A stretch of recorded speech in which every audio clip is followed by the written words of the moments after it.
bahwa MH itu ada tempatnya di dalam sistem budaya Jawa. MH ya dalam pandangan saya adalah seorang ikonoklas, seorang tokoh ya yang tidak mau tunduk 100% kepada tradisi.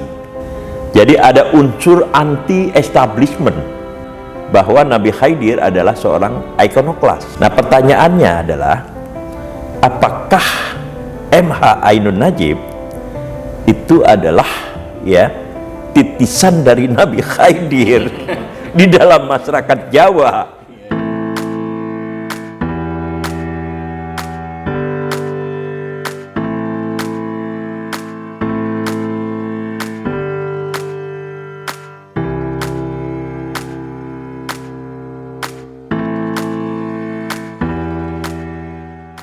Pecinta Indonesia, bangsa dan demokrasi, selamat datang di kolom Fakhri Ali. Saya itu sudah sering melihat ya akhir-akhir ini tentang perkara dari seorang tokoh yang bernama MH Ainun Najib. Saya kenal MH Ainun Najib secara pribadi, walaupun tentu saja tidak terlalu dekat. Tetapi ketika saya mahasiswa di IAIN Ciputat, saya telah kagum kepada MH Ainun Najib. Saya membaca ya pandangan-pandangan dia, termasuk ya pandangan tentang puisi yang diberitakan oleh harian Kompas gitu. Sampai kemudian saya pernah berpikir suatu saat saya ingin sekali bisa seperti MH Ainun Najib. Lalu kemudian MH ya menulis juga di harian Kompas itu menanggapi tulisan dari Gunawan Muhammad. Gunawan Muhammad itu ya tiba-tiba muncul dengan sebuah gagasan yang sangat fresh ya, yaitu tentang menempatkan ya Malin Kundang di dalam posisi yang untuk gampangnya kita katakan progresif. Progresif di dalam pengertian ini bahwa ya Malin Kundang adalah tokoh yang diperlukan untuk membawa perubahan. Nah, MH tidak setuju dengan itu dan lalu kemudian melakukan kritik di harian Kompas. Dan kalau saya tidak salah ingat, itu berbalas kemudian di dalam pengertian MH Gunawan Muhammad itu menyahuti dalam juga sebuah tulisan atau mungkin surat kepada redaksi tentang ya kritik MH terhadap Gunawan Muhammad di dalam konteks si Malin Kundang itu gitu. Nah, lalu pada ketika saya masih kuliah menjadi mahasiswa pasca sarjana di Monash University, saya menulis di majalah Tempo pada 1992. Itu saya memperbandingkan dua tokoh dari Jombang, yaitu Kiai Abdurrahman Wahid dan Nurholis Majid gitu.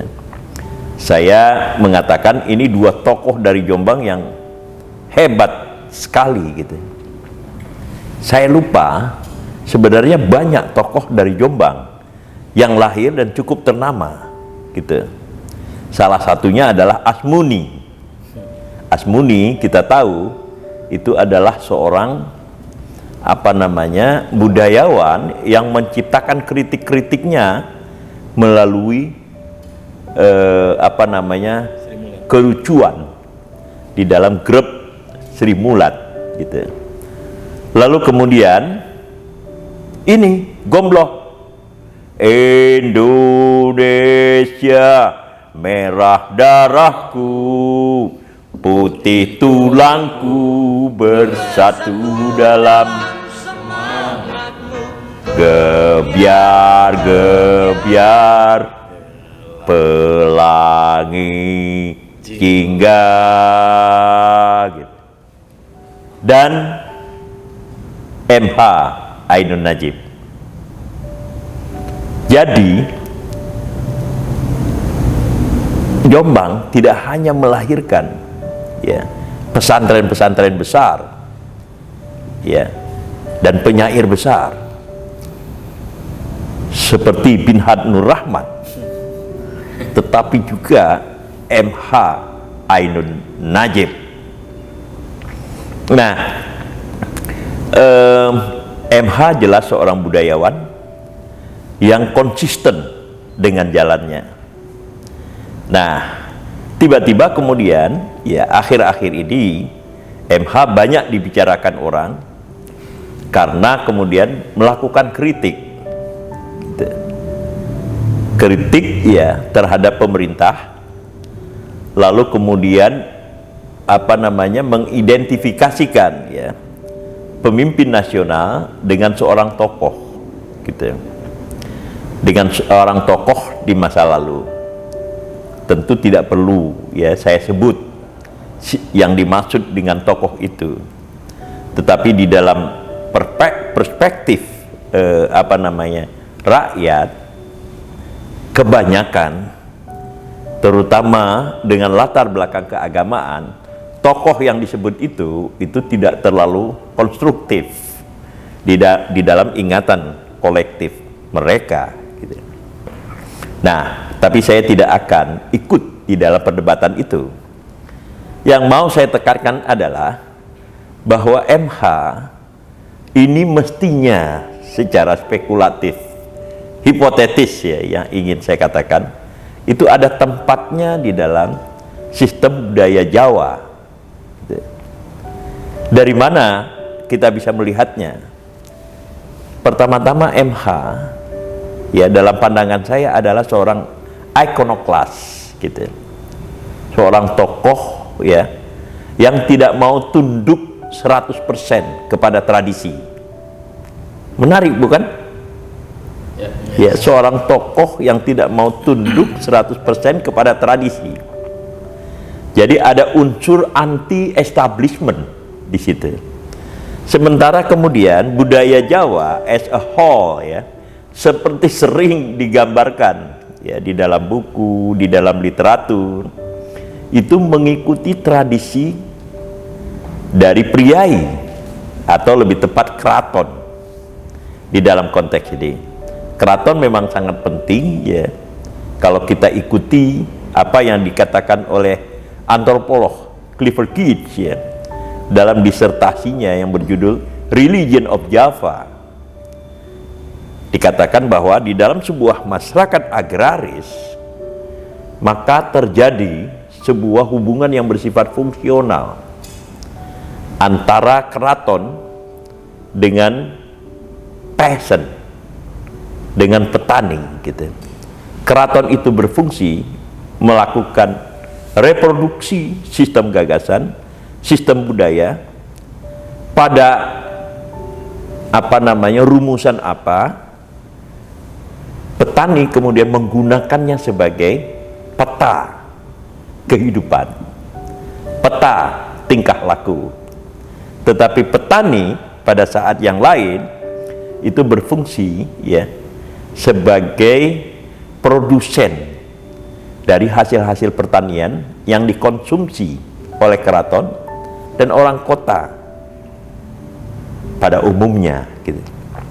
Jadi hubungan fungsional yang bersifat simbiosis inilah yang kemudian ya melahirkan pandangan-pandangan tentang ya butuhnya sebuah stabilitas, butuhnya sebuah hidup yang selaras, sebuah hidup yang bersifat harmonis, di mana konflik sebisa-bisanya itu ditanggalkan gitu. Tapi apa benar bahwa masyarakat Jawa atau kebudayaan Jawa telah sepenuhnya bersifat ya penekanan terhadap harmonisme, penekanan terhadap keselarasan. Pertanyaan ini sebenarnya saya ajukan untuk membuka ya sebuah cakrawala yang mungkin bisa kita perdebatkan tentang mencari tempat di mana sebenarnya posisi dari MH Ainun Najib di dalam susunan gagasan masyarakat Jawa dewasa ini gitu. Kalau kita ingin melihat latar belakangnya, jelas bahwa MH berasal dari Jombang, dan kalau dia berasal dari Jombang berarti ya tidak berasal dari pusering tanah Jawa, pusatnya tanah Jawa. Apa itu pusatnya tanah Jawa? Ya dua kota itu, Yogyakarta dengan Surakarta. Itu yang disebut dengan pusering tanah Jawa. Lalu kemudian bergerak ke arah barat, ke arah Semarang, itu sudah dianggap mancanegara barat. Bergerak ke arah timur, itu sudah dianggap mancanegara timur. Jadi pusatnya tetap saja di dua kota itu tadi, Yogyakarta dengan Surakarta gitu. Nah, kalau kita lihat di dalam konteks ini, maka asal usul dari MH itu berasal dari mancanegara timur di dalam konteks ya apa namanya susunan provinsi sekarang ini gitu. Karena Jombang itu berada di wilayah Jawa Timur. Tapi yang kedua, yang terpenting adalah bahwa MH punya latar belakang pesantren. Di samping pesantren tradisional, seperti juga Nurholis Majid, MH masuk ke pesantren Gontor, gitu, pesantren yang modern. Jadi kalau kita lihat di dalam konteks ini ada ya semacam variasi-variasi baru yang masuk di dalam struktur kehidupan, dan mungkin ya, saya harap saya salah, tapi mungkin mempengaruhi jalan berpikir dia yang kemudian menciptakan sebuah sikap yang saya sebut tadi ikonoklas gitu. Suatu sikap ya yang cenderung tidak menerima kemapanan, cenderung tidak menerima hal-hal yang bersifat monoton. Jadi harus ada sebuah gerak ya agar sebuah masyarakat itu kemudian kaget, bahasa gampangnya ya, tapi bahasa konseptualnya mungkin tersadarkan gitu. Ada interupsi ya di dalam perjalanan hidup yang monoton itu gitu. Nah, kira-kira dua hal itu tadi ya, Jombang sebagai bagian dari mancanegara timur plus pesantren. Ingat ya, pesantren dari dulu tidak pernah mau tunduk kepada keraton. Ingat hal yang semacam itu gitu. Itulah mungkin yang mempengaruhi, sekali lagi saya harap saya salah dalam hal ini, yang mempengaruhi sikap dan pandangan dari MH Ainun Najib gitu. Tapi gitu, di dalam konteks pesantren itu pula kemudian kita bisa menemukan kepada seorang nabi yang ikonoklas juga. Siapa namanya? Khidir. Nabi Khidir gitu.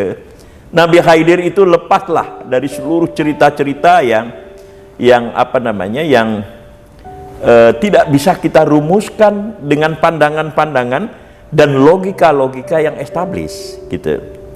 Karena sistem tindakan yang dilakukan oleh Nabi Khidir itu mengejutkan banyak orang gitu. Nah, apa tindakan-tindakannya? Silahkan bacalah sendiri di sana, sebab kadang-kadang tidak enak juga ya kita ungkapkan di sini gitu. Tetapi intinya adalah bahwa Nabi Khidir itu adalah seorang ikonoklas gitu. Walaupun ya menurut apa namanya Imam Tamaim ya interpretasinya ya itu seorang nabi yang mampu meramalkan masa depan Maka tindakan-tindakan yang dilakukan itu untuk mencegah terjadinya hal-hal yang bersifat destruktif di masa depan gitu. Terserah saja berbagai interpretasi ya.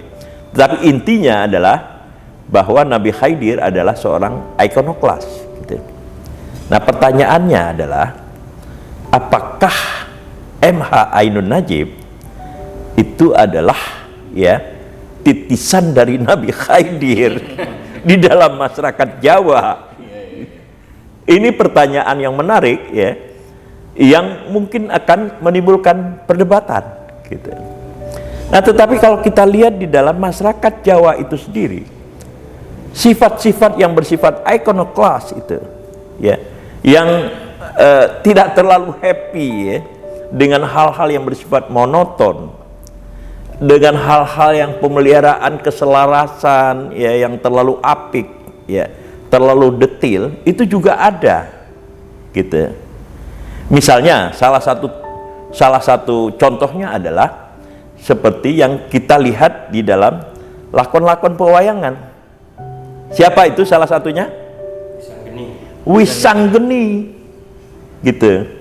Wisanggeni itu proses asal usulnya pun sangat unik gitu, yang menyangkut ya apa namanya adi makhluk gitu, karena dia kemudian berkaitan dengan apa namanya superhuman ya, makhluk-makhluk superhuman yang ada entah di mana, yang ada hanya ada di dalam imajinasi gitu. Tapi Wisanggeni itu sendiri pun sebenarnya adalah produk dari imajinasi gitu. Apa ciri khas Wisanggeni? Selain gagah, selain macam-macam ya, kuat dan terampil di dalam berperang ya, lalu kemudian mungkin juga tidak mempan, adalah ya sifat dia adalah menolak ya bertutur kata di dalam tata krama yang telah established. Wisanggeni itu berbicara di dalam bahasa ngoko dengan siapapun juga, termasuk kepada sang ayah, yaitu Arjuno, atau ya nama lain Janoko gitu. Jadi ya setidak-tidaknya di dalam sistem kognisi masyarakat Jawa itu ada tokoh-tokoh yang bersifat ikonoklas ya, model-model manusia yang diciptakan dan diceritakan, dipentaskan di dalam dunia pewayangan. Oke, terakhir masih ada satu lagi, siapa? Bima gitu. Bima yang kita lihat itu bukan kuku pancanakanya ya, di situ yang suka kemudian dipakai sebagai merek dagang jamu gitu. Bukan itu maksud saya gitu, tetapi adalah sikap ikonoklasnya. Sama seperti Wisanggeni,